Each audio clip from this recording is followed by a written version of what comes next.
Radio Nigeria, uplifting the people and uniting the nation.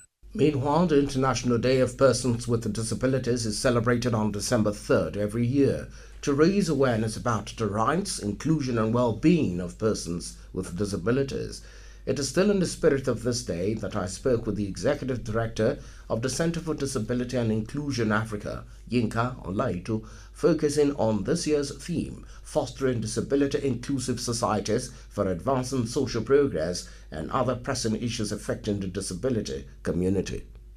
Persons with disability continue to face major barriers in education, employment, political participation, and all of that. The team, it highlights the gap between the policies and lived reality of persons with disability, which now call for urgent implementation of existing law. The team also raised critical issues about timing Nigeria approach 2027, which is the election year. Political inclusion of PDP must begin now because it's about participation and leadership. Election bodies like INEC, political parties, and government inclusion, they need to begin to provide accessibility and voting centers. Because it's about representation, it challenges them to think about all this. And beyond that, Nigeria cannot claim to be a democratically growing nation while over 37 million of its population with disability continue to be marginalized. Yinka, so many public institutions still lack basic accessibility features. What urgent reforms does Nigeria need to make public services truly accessible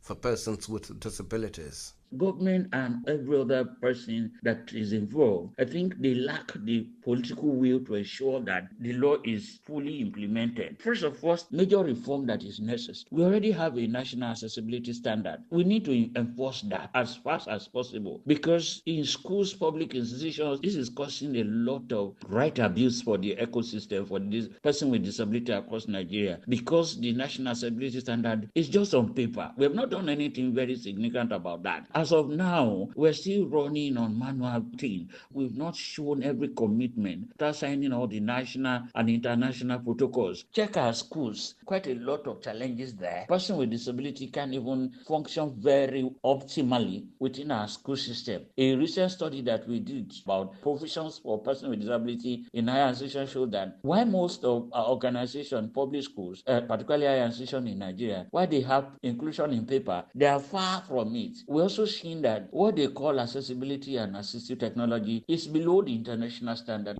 Now, you have championed media development for years.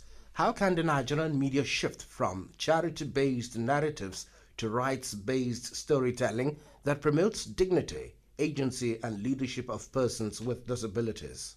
It is important for the media to actually understand the different models that are available in storytelling for disability and inclusion. The word that moved from social into the right base. And what is the right? Strengthening equality and not just the pity party. Until we do that, we may not be able to go forward. And I think it's also important for media to begin to use disability inclusive powerhouses or leaders themselves within the community. Let the disability community speak out for themselves. Stop asking questions people who do not have lived experience. Stop projecting those who do not have knowledge among the person with disability ecosystem. Because as long as we continue to amplify the negatives without writing about the positive, without picking an example in those telling the story of those who have actually achieved something, effective language is very important. We cannot continue to use demeaning language for a person with disability and we think that something will change. Holding government accountable because representation matters. If carry issues that has to do more of policy, governance issues that have been left behind by either the government or other institutions that are involved. We need to just not focus on the problem of person with disability. Unemployment among persons with disabilities remain high. What practical models can Nigeria adopt to create sustainable economic opportunities for PWDs, especially amongst women and the youth? The former president of America ruled America on wheelchair. And that's to show that we need to begin to highlight success story of persons with disability, professionals who are working in different sectors. We must encourage public, private, and non-profits to create equitable, accessible, and diverse workplaces. Because if there's no accessible and equitable workplaces, it makes life difficult for a person with ability to actually deliver. The workplaces are skewed against them. Social enterprise or cooperative, meaning that if we set up, because some of them are really good and they can really be self-employed, But capital is a major issue. We can also encourage self-employment.